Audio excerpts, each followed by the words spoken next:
Hello, and welcome to Prairie HR Solutions Professional Development Series.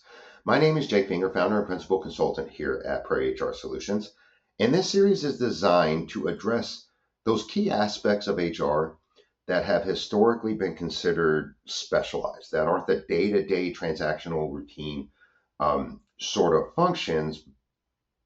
These are the ones that typically have one person specializing in it, such as compensation, total rewards, things like that. That's what this series is intended to cover. Now, this series is not only intended for HR teams specifically, but also those managers and businesses that may not have an HR professional on staff full time. We've received a few inquiries about how to conduct a basic internal salary analysis, and that's what I'd like to cover today. I would like to provide that overview on how to actually do it. Very generalized, very basic, but also provide the concept on why a salary analysis is occurring, what it is, and give kind of tips and tricks on how to align your thinking and what it is that you want to check or dive into should you be presented with data. And I hope that through this talk, you leave with actionable ideas and strategies to not only conduct your own internal analysis, but also optimize your organization's compensation structure as well as your data, potentially your strategy as well. But before we begin, I'd like to point out that the actual methodology and variables for an internal salary analysis truly depends on your organization. Not only your specific compensation philosophy and structure, but also your culture and your strategic plan. Where is your company at? Where is it wanting to go? And how is it that we're going to use compensation, base salary, whatnot to get us there? How does this fit to that? Many things play a part in an internal salary analysis. And this video is by no means intended to provide a one-size-fits-all process, but demonstrates one conceptual method based on a fictitious organization with a fictitious, of course, philosophy as well as structure. That being said, we hope that you can look at what we're doing here and take that concept and say, okay, I see why that is happening the way it's happening and the process to go through it. Because once you get that concept of why, you can take that why and do so much more with it, and it begins to adapt, and you can plug and play it into your organization if you so choose. So let's jump in and discuss what a salary analysis is first and how it differs from a compensation analysis. Although the terms salary analysis and compensation analysis are used interchangeably often, they are an analysis that deals with different scopes. A compensation analysis typically consists of the entire compensation spectrum, that total rewards environment, whereas a salary analysis typically focuses more narrowly on its scope, which would be on the base pay of the employees, whether it's an individual employee, whether it's a series or a division or a group or whatnot. Now, salary analysis gives us information needed to actually drive employee engagement. That should be no surprise. It ensures equity, it ensures fairness, compliance, but also it directly impacts retention and recruitment for talent and among so many other things. The information that is derived from a competent salary analysis can be used to drive those aspects, but it can drive it in both directions, whether positive or unintentionally negative. An inadequate salary analysis with decisions made can drive down metrics far easier than an adequate one can increase those same metrics. And what I mean by that, it's a lot easier to decimate a culture by compensation than it is to build it back up again. So let's conduct one on a fictitious company with randomized data. So let's open up a dashboard. Now we created a dashboard. There's an entire series on it if you choose to build this for yourself. What this is it is a web-based dashboard, and it's built with Google Apps Script. And It pulls data from a Google Sheet to this web page here. So this is in your browser, and definitely not trying to pitch this as a product, although we do have it available if you would like it for your company. What I am trying to pitch is that certain people are number based in their thoughts, and they can look at a spreadsheet and say, yep, I can see that difference there, and that is a risk, that is unacceptable, that passes whatever threshold that we have in place, and we need to do something about it. Others, and particularly I found this second instance more relevant in our HR industry, many individuals are visual. So having a dashboard to visualize data allows the brain in many of us to process the differences more readily and more apparent. So if you can look at two numbers, 138,000 and 110,000, yes, when you look at that, you can see that there's a difference, but when you visualize it, that difference becomes so much more impactful and is viewed differently. And when you couple that with multiple data points, it's a lot easier to see trends, differences, and risk better. So we're a proponent of visualization of our data. And you can see inside our dashboard here, you can filter by various things. You know, you can see division, you can do job title, functional family, on and on, our demographics. And then it takes whatever filter it is that you have and plots it onto this scatter plot. Now, I prefer scatter plots when dealing with compensation because you have each data point, which is an employee and their salary, plotted against a Y and an X, in our case, salary and experience. Now, in our fictitious company, we have a philosophy and a practice that says we pay our employees based on experience as it relates to that job. So if you have 12 years of experience, you're going to make X amount, but if you have 20 years of experience, you're going to make X plus whatever amount.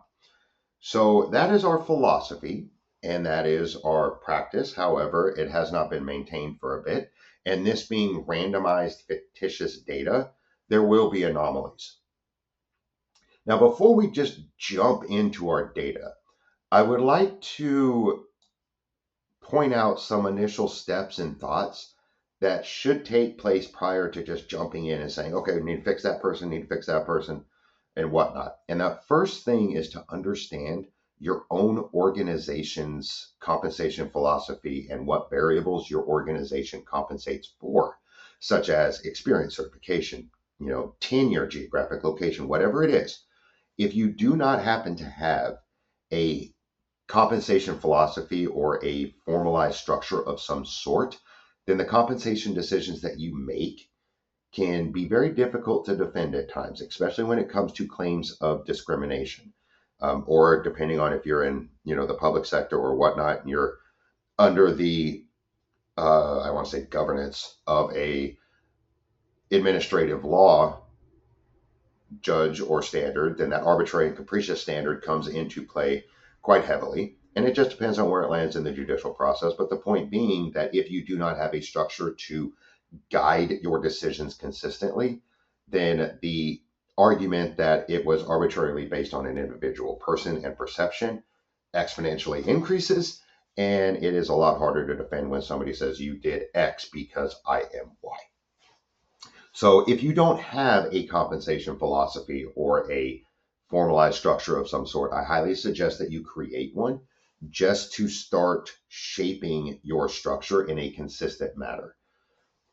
The second is to understand why you're actually conducting this salary analysis. Is it due to a new hire? Are you trying to find the most equitable base pay for that new hire? Is it a routine salary analysis by kind of a maintenance sort of approach, like let's just check to see if we're starting to drift, which compensation should be viewed as a fluid entity within your organization just as your strategic plan. And the reason I say that is because the compensation environment, both internally and externally, is in constant flux. So it will constantly be changing. And if we are not maintaining it to a way to where it can ride those waves of change, it will begin drifting out of alignment with where it is that we want it to be. The purpose of the analysis can shape the depth and the scope of the analysis. As if you've ever, conducted a salary analysis on your own or conducted a study over the entire organization structure, you'll know that it is very easy to fall down rabbit holes and start going down these paths if you aren't focused on the purpose of why you're doing it. If you are only looking at uh, one job series, one class, focus on that one class. If that one class has some serious anomalies and you're like, ooh, I wonder what our other ones look like, wait until you get done with this analysis before you jump into that one. Perhaps the decisions tied together, but at least the analysis piece, focus one at a time, just so you're not cluttered with, to-dos or worries or risks. You can focus 100% on this. And I'd also like to just interject a preparatory statement here. By nature in history, I gravitate towards compensation, job evaluation, job classification analysis, and things like that.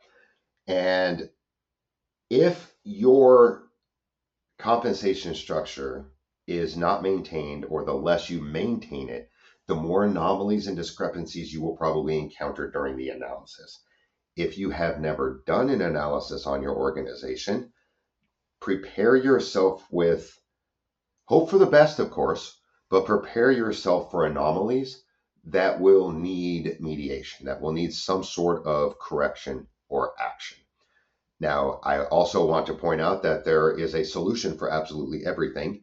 And oftentimes that solution is not just dumping a bunch of money into it, because what I've seen over the course of my, 20 plus year career here is that compensation anomalies typically never exist in a vacuum. And what I mean by that is typically you can, of course, I mean, I've encountered a couple, but you typically don't have a hiring manager that says, okay, you know what, I'm going to pay you different because you are X. And that X is something that is, like protected class or whatnot, or I don't care what other people are, how much experience they're having. I'm going to pay you this. There's always some sort of reactive or either a reactive decision, like my current new hire wants this amount of money because they were making that in whatever sector or whatever company, so we need to pay that. So that reactive piece without an analysis, but then systems naturally evolve and drift. And that's where that maintenance piece comes into. You can easily drift out of alignment, and that's actually what I see a lot of times with our compensation analysis, especially the ones that we do initially. Because when you start plotting it, you're like, oh, Joe's been here for 25 years. He came in that position at that pay. We've given him regular routine pays, but he's never moved. So his pay has been somewhat static, and it's drifted from where our current market is today. What we are having to pay our less tenured employees, simply because the compensation market has evolved with the economy, with inflation, with COLA and all that. So maintaining your structure to meet that fluidity of all those external factors, of all those forces, will allow you to keep your compensation structure in alignment. Now, our fictitious company, as we mentioned, has a structure and philosophy, and it is based on paying employees a salary depending upon how many years of experience they have in a particular role. This company gathers that experience data, that experience year, at the onset of the employee's new hire or their promotion or whenever it was that they were selected for that particular role. And then it's recorded inside our employee database, and our employee database is built in a way that when you pull that, it just simply adds, it counts the number of days from that date to our current date and then gives that number. So that's what these numbers here are and the data points that are applied here. So let's simulate in our company that we are going to conduct an internal salary analysis on a specific job title. And we can say that this analysis is based on a concern of disparity. So let's pick a job title here and let's go with, let's just pick project management specialist. Now we don't have too many levels here inside our fictitious company, but when we pick project management specialist, it'll grab that data and update it, filter it as appropriate. And as you can see, if we were to go in and look at that spreadsheet of data, depending on how your mind picks up differences and how you will basically think, you may be able to pick that up. But for the most part, everyone can look at this and see, okay, there are some discrepancies. We have some differences in what we are currently doing in our compensation structure and what we are supposed to be doing based on our philosophy and our program here. The one thing that I also want to point out, I just want to go into some terminologies for compensation. That's very helpful for an analysis. So if we scroll down here, you can see that we have an analytics and data section. And that first box there is the linear regression. It's where we get that line, essentially. And you can see that that y is equal to a negative number. So that negative number means that the slope of that line goes downhill. And you can see that, that's essentially what it means. I don't want to turn this into a statistical tutorial, but you'll see that with when you have a negative y here, then you will have a slope that goes downhill to the right. And that's exactly what we're seeing here.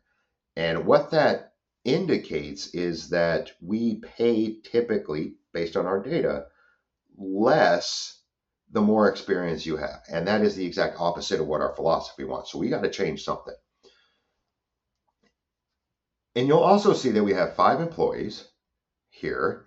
And I want to point out what this R squared is. So this R squared is a coalition coefficient, really. It tells you how much this line represents the data, or how much these points exist around that data. And it's a correlation between what it is that we're attempting to measure.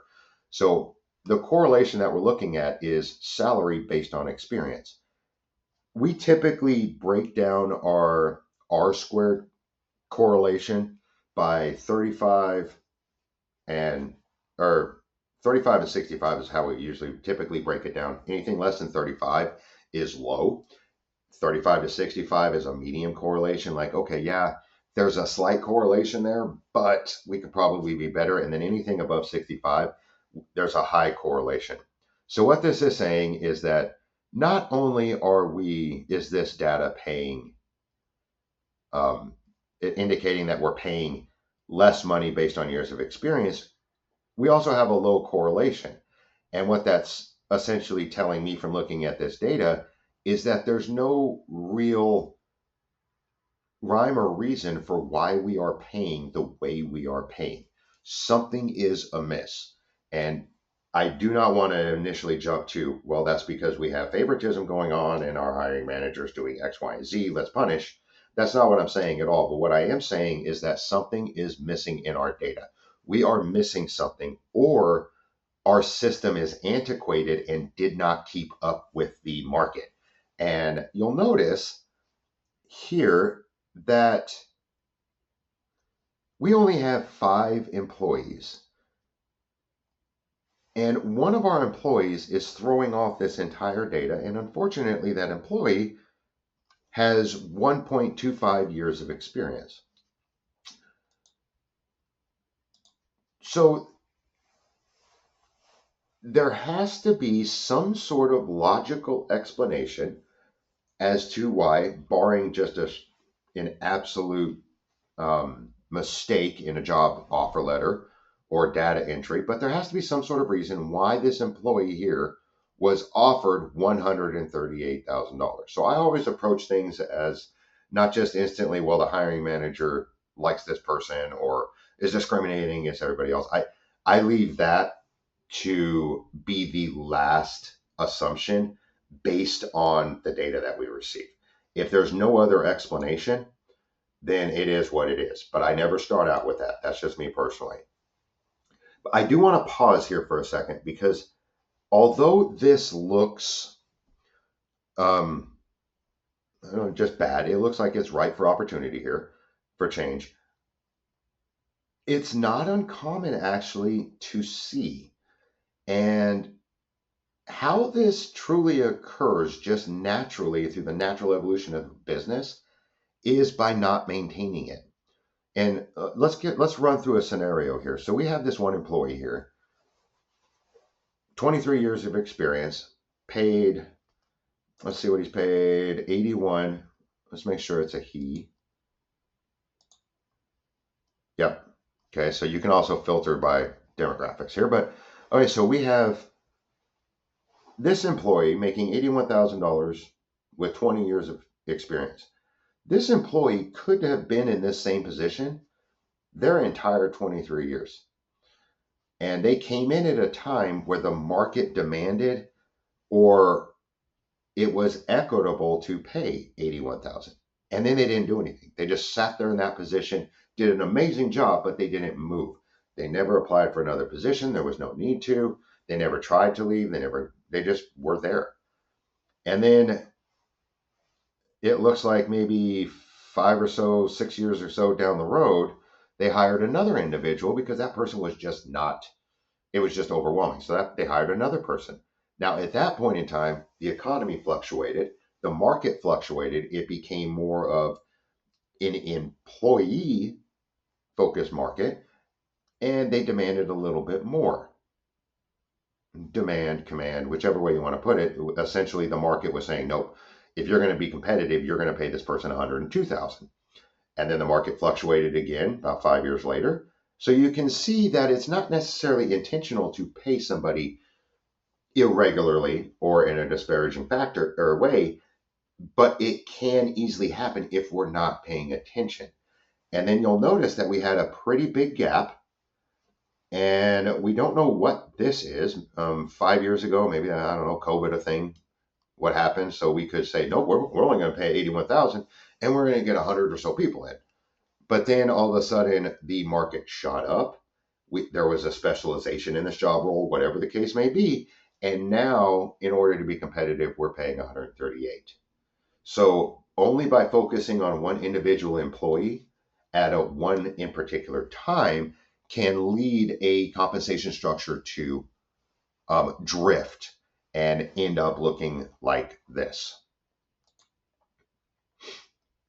And although there are some anomalies in this, let me clear this out here. Although there's some anomalies inside this data here, I caution action without validation. What I mean by that is we need to pump the brakes because we do not have enough data to make a rational, sustainable, and responsible decision. And let's run through a scenario and I'll show you what I mean. So say we look at our demographics here. So we looked at age. No, we looked at gender. Okay, so we have age. So obviously there's kind of some backwards age disparity concerns there. But if you look, this individual with 55 plus years of experience in that role is the one that's paid higher. Now, I haven't looked at this data, so this isn't planned. I'm just kind of taking this as raw data and looking at how I would adjust this. I would like to know about that position. And the reason I'd like to know about that position, because if you have 55 plus years experience relevant to a role, the chances of you being an individual contributor alone without any other span of control or whatnot is pretty low. So I would like to know about that position. And that goes back to us needing to know a little bit more about this data before we can just jump into a decision. So say we do jump, we just jump into a reaction like we got to fix this.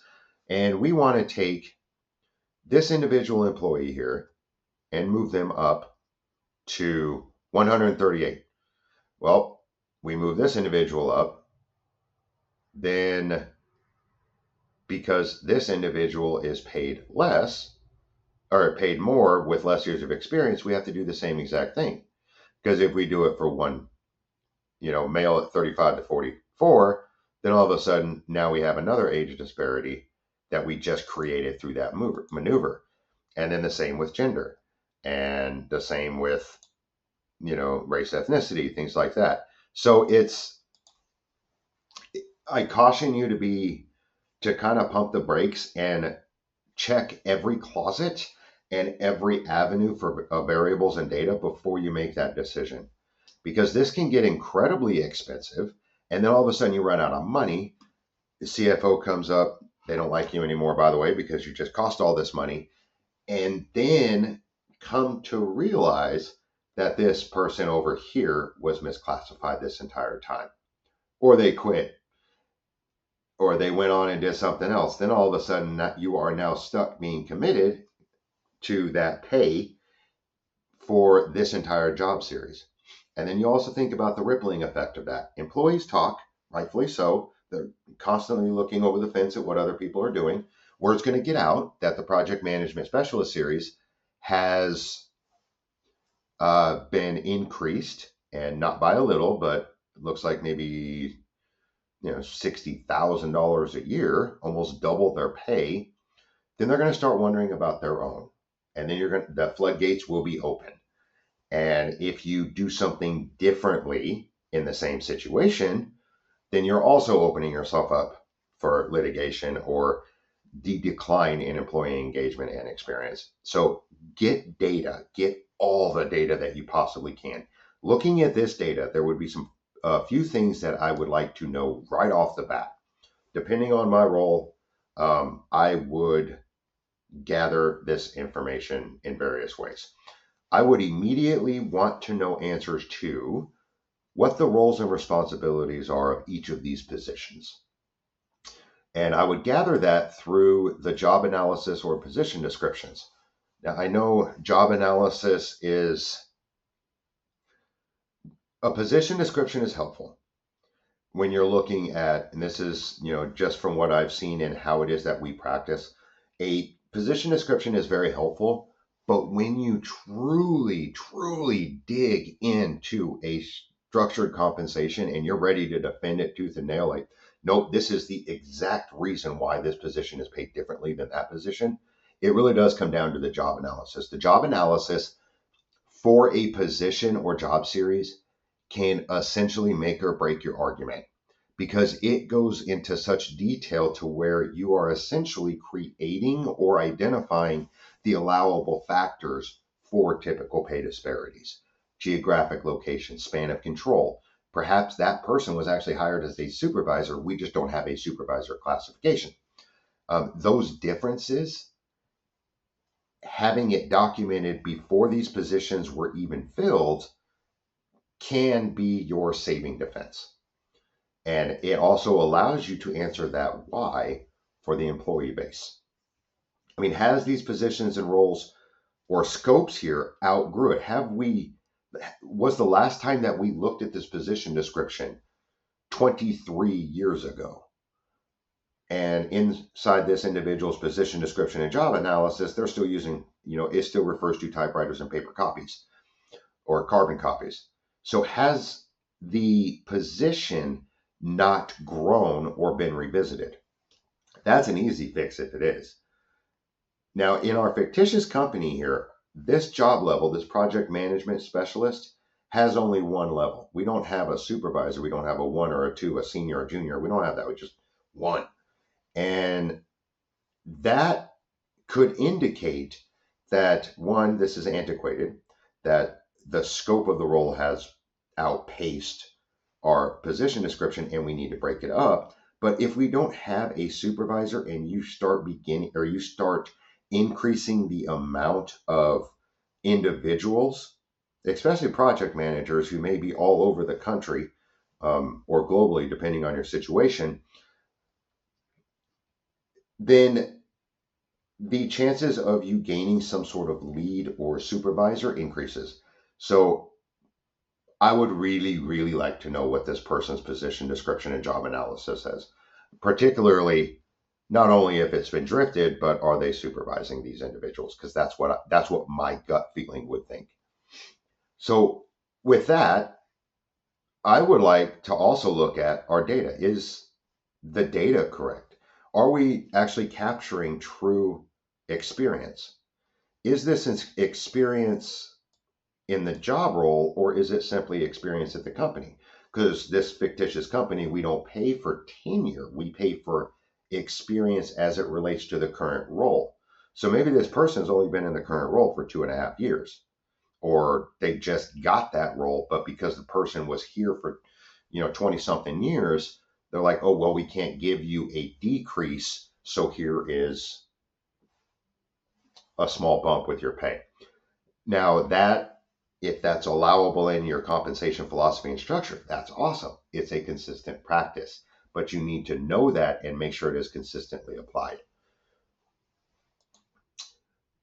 And I mean, maybe this individual isn't a supervisor, but they also have 50 years of experience. You never know. And then what was the other thing I'd like to know is, what does the market pay in relation to our company for this role? And inside of our dashboard, we have that market data. So we can come down here and open up our market data. If you don't have this, I would suggest you get some sort of way to collect what your competitors are paying and doing at any given time, 6 months, a year, or whatnot. So our market for our project management specialist, the median is 94 years. Now, the way that we have this particular market data set up is the 10%, 25, median 75%, 90 also correlates to the experience that we have. It really does depend on how you gathered your data and the methodology you use. But we are typically building our market pay based on the job levels as well. So this median pay correlates to our company, and then we weight and adjust our data to meet that.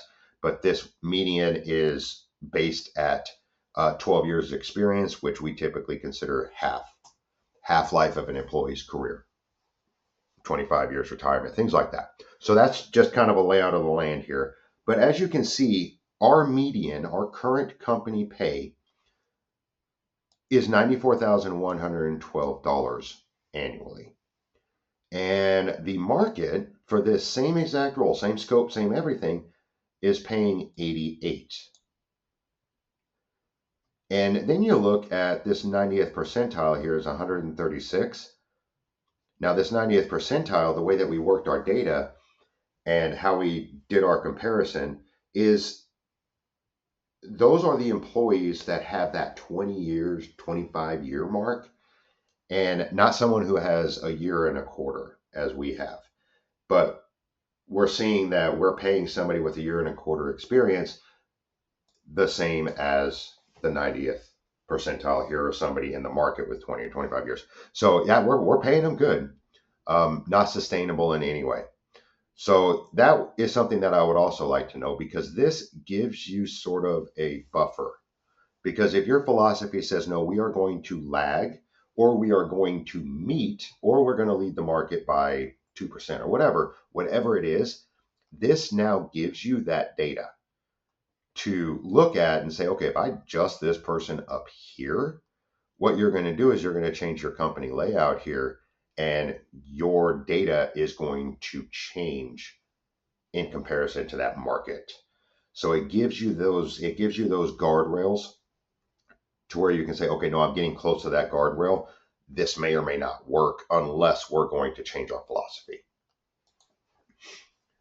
And then I would also like to know, scroll back up here, close that. I'd also like to know, what was the hiring decision? We mentioned this earlier. I would like to know why the hiring manager or whoever made this hiring decision paid this particular individual $138,000 and did nothing else to all these. Now, it is a tendency, and I truly, truly feel bottom of my heart that this is absolutely unintentional. It's just the tempo of the business operations, the day to day, the strategy, all that. Unless individuals over here say anything, it never really, it just kind of like sit here. And that goes back into that maintenance. If they don't say anything, managers don't know about it because managers typically do not have a dashboard. This should be an HR piece. Now, in a great culture, in a very sustained driven culture, managers would have access to this, only their divisions, project management, classifications, or whatnot. But they should be able to pull that up and see it, because HR, we're not here to dictate the business by no means. We are here to assist hiring managers, division directors, and departments in getting their strategy met and their jobs done, and then we get out of the way.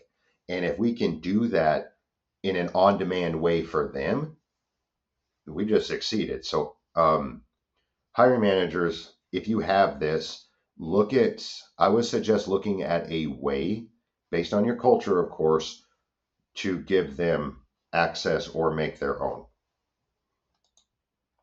And then I would also like to look, once I got that rationale, I'd also like to look at our risk. Once I started gaining those hard data points, I would want to see and gauge what our risk looks like based on this data. And I would do that, and we did that earlier. I would look at the age, particularly those litigating factors that could arise should this prematurely get out or whatnot. So I would look at all those protected class that we're looking at, and then I would determine, based on that, if it's time to loop in counsel or not. Now, depending on the relationship you have with the philosophy about connecting counsel, I know certain organizations, counsel is expensive, and they may or may not have the resources for it. But as a compensation or HR professional, if you have a dedicated counsel, they should be your best friend, as well as the CFO. And the reason is personally, if I would have seen this, I would have looped them in. I would have said, okay, so we have something here. I'm going to dig into some data. I'll let you know I'll let you know if there's any further pieces, because there are times that an employee out here or here would complain to the organization or bring up the organization a pay disparity, but depending on their emotion and their perception, you may not be the only one that they did that to. They may have also went and filed an EEOC complaint or at your state regulation or something like that, or they just went straight to a lawyer or whatnot. So kind of looping them in early based on your practice. Of course, this isn't consultative in any way, shape, or form. Consider when the best time is to loop in individuals. Myself, counsel, and CFO, we're always chatting. And we have this point, like, I'm just putting this on your radar. I'll let you know the outcome of it and where we're at. Just because they are going to be the ones, one, to pay for it, and two, to defend it. But they also might have insight that you're not seeing. HR does not exist in a vacuum, nor should it. Okay, so after all those data points, it comes back that, yes, our PDs and job analysis haven't been done for a decade. Okay, step one, let's do a competent, up-to-date, let's get those updated. Job analysis and position description. In doing so, we realize that each one of these positions here are geographically dispersed. They have a service area of different states and regions. Okay, now we don't have inside our philosophy in our fictitious company a statement or a practice to where we differentiate pay based on geographic location. Maybe we should. Now, that doesn't necessarily mean that we do this right now. I would suggest to avoid that because if you take an action, it can show that you're trying to get out of something as opposed to fix it. So be careful with that. But we also discovered that this individual here actually supervises all these individuals and their regions. So that in itself indicates that the scope and responsibility of this individual is not comparable to these. This position shouldn't be there. Perhaps it was just misclassified, perhaps because it's in the project management realm of the organization, if you will. It was just placed in the project management specialist. It's not a specialist, it's a supervisor. So, what we can do is go in there and classify it or evaluate it, level it correctly. And we do have a management class, so that is probably where this individual would go. And if we just out of curiosity, I'm just curious here, we wrote a code to actually to populate this random data, and it had some logic, but I'm curious to see if pull up this operations manager thing. Let's see if okay. So more than likely they are a manager of some sort, and that's probably the reason why in our fictitious company anyway, why that individual was paid that. So let's come back over here to our finance specialist. No, it wasn't a finance specialist, was it? It was a project management specialist. Okay, yep, perfect. And let's classify this person correctly. We did their position description with they're not project management specialist, they're management. So what we'll do is we will now or can come into our page here and let's find, I'm not going to show you, I want to keep this here. I'm not going to show you this whole spreadsheet. I'm going to find the project management class here. I'm going to find that individual who makes 138,000. And I'm looking at, well, yeah, I will go ahead and share this so you can see what I'm looking at. And I found the project management specialist that makes that 138,429. They're paid that. Yep, this is them right here. Now you'll notice that their executive senior management as far as their job category goes, and their union coverage is not covered for confidential. That's probably executive, but that's just because it's randomized data. So this individual should fit into our management piece. So they're not a sales manager, but I am going to say that they fit perfectly in operations. Operations manager. There you go. So now what we can do is come back over here to our page. Now that that individual is classified correctly, and refresh it to pick up our data. And we come back here and open up our project management specialist again and look at how it changed. You can see that that actually modified the entire layout altogether. Now, instead of a negative slope, we are now going in the right direction, at least to a point to where we are paying higher salary based on experience generally, based on all of our data. Now we can drill into individual points. So this individual here is fine. This individual here is fine. This individual here is fine. This individual here is the one that's kind of throwing it off. Now I want to kind of pause with something because if you look at this data through a specific lens, it is very easy to say that you receive a disparity allegation based on ethnicity or whatnot. and then only focus your data on those ethnicity and then try to match up ethnicities or correct any disparities that you see. I'm going to caution against that because you can think of it like a Rubik's Cube. Because unless you're looking at it without the lens of a protected class, you're going to do something based on a protected class and you're going to change something else for another protected class. So to illustrate this, let's look at an individual was saying, see race, yeah, it's problematic. Let's look at age or perhaps gender. So there, I mean, there are some challenges here. So we have this employee here. We're looking at ethnicity here. So this individual here and this individual here are both protected classes of a specific ethnicity and race. And this one here is a different one, and this one here is a different one. So if we were to just chase this, it would work in this position because we only have 5 employees.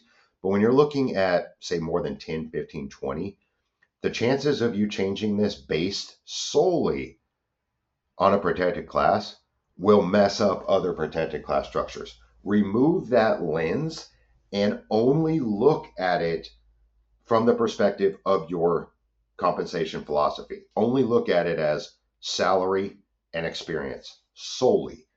Every other disparity will resolve itself if you stick to your philosophy. And I'm going to caution that statement because once you get done with your compensation, you can then dig in to these other demographical filters or whatnot, and it shows you different trends. But when you're adjusting salary, initially focus on what your compensation philosophy does, match it to that, and then look for anomalies in groups, not necessarily individuals. Okay, so we now need to look at where this employee and how to correct this employee. Let's just assume that all of our employees, after our reevaluation, all of our employees here came back and they are identical. They're PDs. The only difference in their PDs is a signature and the job or position number. So we should move this individual up. Now I'm going to caution this. Don't try. This is going to be a substantial jump for the employee. And there may be some questions like, well, why am I getting a $20,000 a year jump? What have I been missing these past years? There may be some of those questions that you're going to have to adjust for, but I would suggest at this point, before you start modeling this out and spreading the word or whatnot, loop in your CFO, unless you are the CFO as well. This is the time definitely to loop in people because you do not want to say, well, we're just going to move everybody up 81 from 81,000 to this employee or even beyond to fix what we have currently going on now, because it's also down the line. Because once you do this, if you hire somebody else based on this new data and you're like, my budget cannot afford somebody with 25 years of experience, I can't select that most qualified person because they have too much experience. That should send chills down your back because you can be easily, there can be an easy allegation of age discrimination based on that. So bring in people and think forwardly as well. Now, if this was me, I would suggest with our CFO, take him to lunch or whatever, say, yeah, hey, let's chat. Got something going on here. I would, if the budget would allow all that, I would suggest that we simply move this individual from $81,508 to 102 to simply just match that. So let's jump back here in our data, and I want to grab that individual and just give them a raise. Now this raise isn't in effect now, I'm simply modeling it. and we'll look at how much that is. So we're matching 102,539.